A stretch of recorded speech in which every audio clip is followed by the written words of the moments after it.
7월 2일 목요일 하나님께서 저희에게 주시는 말씀은 시편 137편 1절부터 9절까지의 말씀입니다.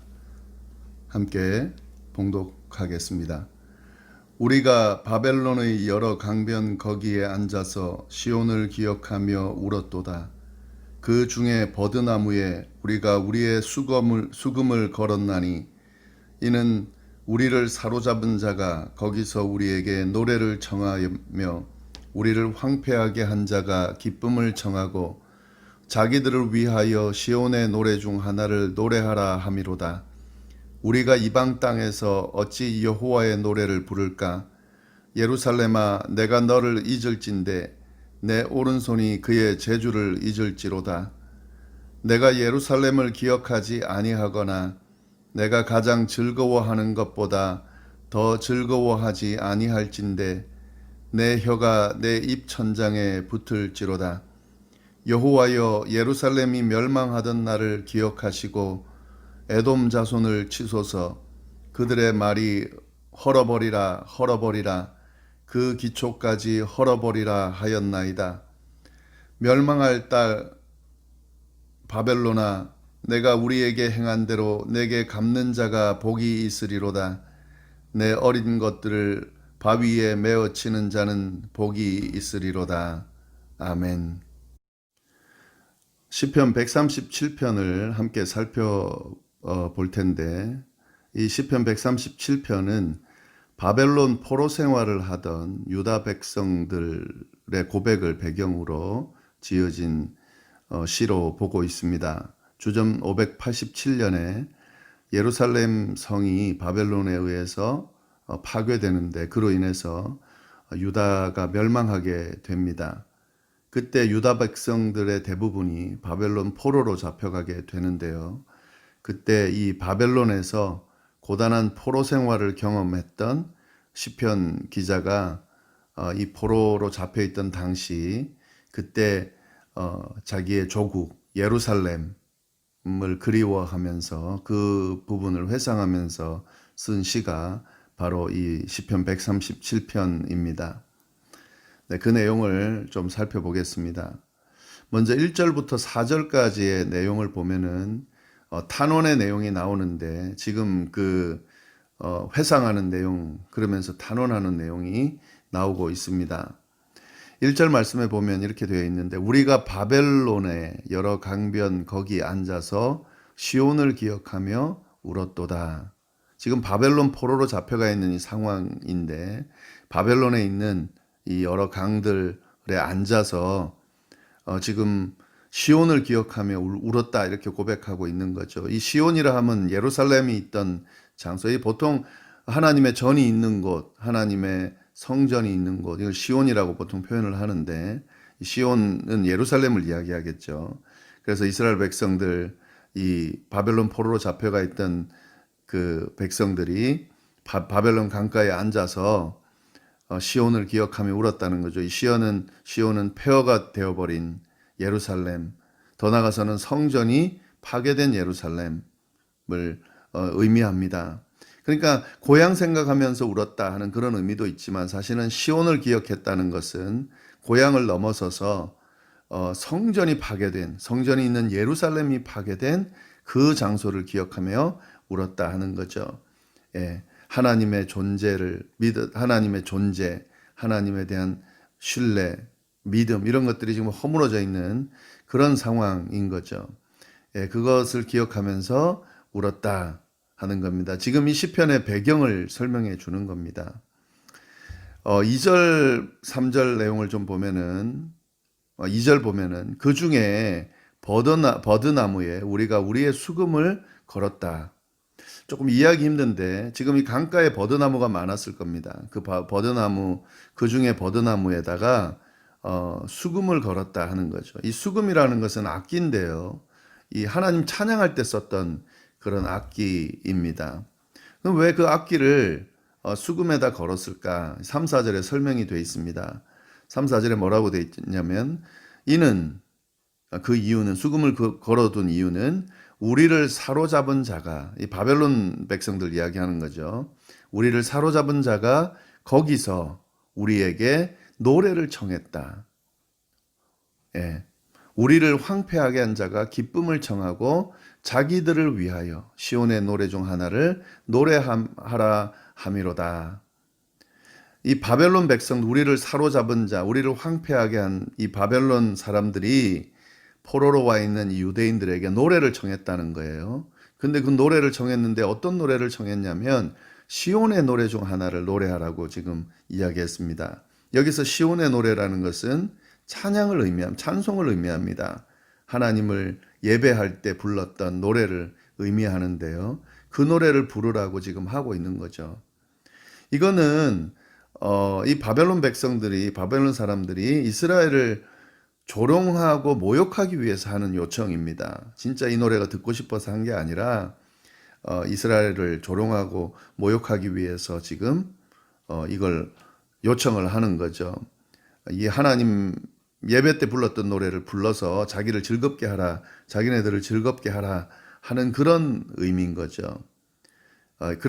그런데 이 4절 말씀 보시면 우리가 이방 땅에서 어찌 여호와의 노래를 부를까? 이 시인은 이러한 수치와 모욕함에 사로잡혀 이 지금 고통스러운 마음으로 지금 탄식을 하는 거예요. 어찌 내가 이방 땅에서 여호와 노래를 부를까? 그래서 부르지 않고 버드나무에다 이 수금을 걸었다 하는 거죠. 지금 이 시편 안에는 이런 모욕 당하고 수치를 당하는 그런 마음, 그래서 이 고통스러운 마음을 하나님 앞에 지금 기도하며 토해내고 있는 그런 의미를 찾을 수 있습니다. 그런 탄식의 노래라고 볼 수 있는 거죠. 7절, 9절부터 또 보겠습니다. 5절, 6절은 마지막에 보고요. 7절, 9절 말씀을 보면은 이 내용은 저주의 내용입니다. 1절부터 4절이 탄식, 탄원의 내용이라고 하면 이 7절, 9절 말씀은 저주의 내용을 담고 있습니다. 무엇에 대한 저주인가? 이 두 민족에 대한, 이방 민족에 대한 저주인데요. 그들에게 보복해 달라고 지금 하나님 앞에 요청하는 그런 내용인데, 첫 번째는 에돔에 대한 저주입니다. 7절 말씀 보시면은 여호와여 예루살렘이 멸망하던 날을 기억하시고 에돔 자손을 치소서, 이렇게 지금 이야기합니다. 에돔 자손을 좀 하나님 쳐주십시오. 왜냐하면은요, 이 에돔이 예루살렘이 멸망할 때에 저주하면서 가장 기뻐했던 그런 민족이었던 것 같은데, 예, 그 내용을 보면 이렇게 되어 있습니다. 여호와여 예루살렘 멸망, 에돔 자손을 치소서, 이렇게 하면서 그들의 말이 헐어버리라, 헐어버리라, 그 기초까지 헐어버리라 하였나이다. 이 예루살렘이 멸망할 때에 이 에돔 자손이 헐어버리라, 헐어버리라, 기초까지 헐어버리라라고 저주하면서 그렇게 부추겼던 그런 민족이었던 것 같은데요. 이 민족, 이 에돔 자손에게 하나님께서 보복해 주십시오, 쳐 주십시오, 이렇게 지금 이야기하고 있는 거죠. 기도하면서 이야기하는 거죠. 두 번째 지금 이 저주하는 건 누구냐면 바벨론입니다. 8, 9절에 나오는데요. 멸망할 딸 바벨론아, 내가 우리에게 행한 대로 내게 갚는 자가 복이 있으리로다. 좀 바벨론에게 보복해 달라는 거죠.